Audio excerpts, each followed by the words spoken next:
Nous avons également une foire axée sur les livres d'histoire et du patrimoine culturel africain. Et depuis 3 ans, nous avons initié cet événement. La prochaine édition va se dérouler le 8, 9 et 10 janvier à Ouidah.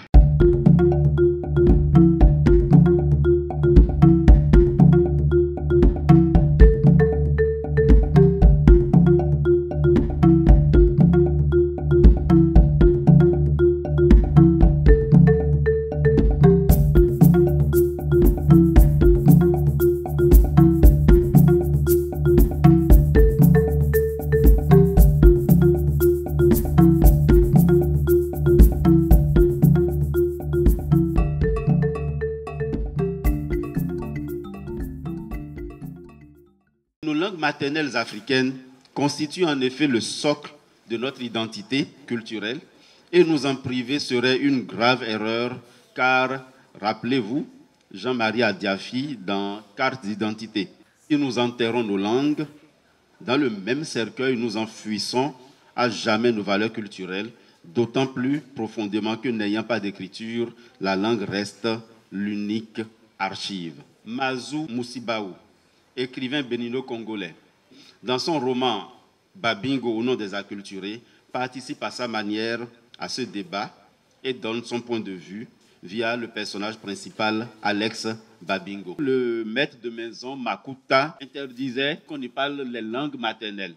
Toute personne qui enfreindrait cette mesure du chef de la maison et qui oserait sortir un mot en Kituba ou en Teke, même avec la domestique, serait passible de sévères sanctions. Fidèle à ses ambitions pour son fils, Alex Babingo, il envoya ce dernier en France pour qu'il aille poursuivre ses études secondaires et universitaires, de sorte à devenir le premier médecin de leur ethnie. Une fois en France, Alex découvrit en lui les relents du militantisme et surtout son engagement pour la valorisation et l'insertion des langues nationales dans le système éducatif de son pays, le Congo.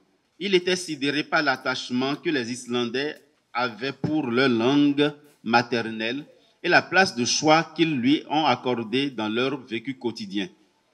Ces réalités marquèrent à jamais Alex qui, malgré l'intransigeance de son père, finit par abandonner ses études de médecine pour se concentrer exclusivement sur sa formation en linguistique. Parce que cette formation lui permettrait à la langue d'œuvrer pour donner à sa langue maternelle un statut légal et scientifique, de sorte qu'elle soit insérée officiellement dans les programmes du système éducatif congolais.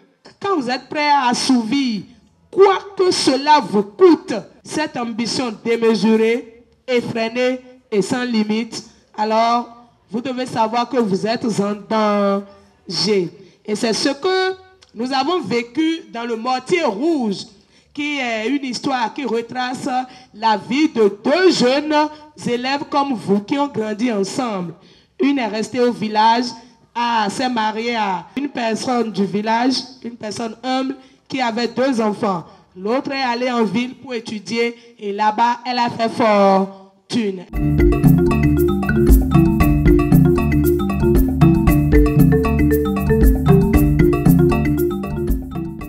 C'est juste pour amener les apprenants béninois vers la lecture, parce qu'on a constaté que cette activité n'est plus celle qui est favorite au niveau des apprenants. Ils aiment beaucoup plus, vu le contexte actuel de prolifération des médias, des masses médias et autres. Ils préfèrent plutôt aller vers les masses médias que vers les livres et la lecture. Nous avons beaucoup d'événements littéraires que nous organisons juste pour montrer que toutes les couches de la société peuvent avoir accès aux livres. Et celui qui a accès aux livres a accès à la connaissance. Et celui qui a accès à la connaissance n'est plus un ignorant. Nous remercions Bénin Livre par la personne de M. Agbo Esquil. Il a amené des livres de tous les âges. Donc, si vous allez là-bas, vous pouvez trouver des livres de 500, de 1000 francs, de 2000, de 3000, de 4000, de 5000 si vous voulez. Quant aux 2 conférenciers, nous leur disons sincèrement merci parce que ce n'est pas facile de lire et de venir rendre compte.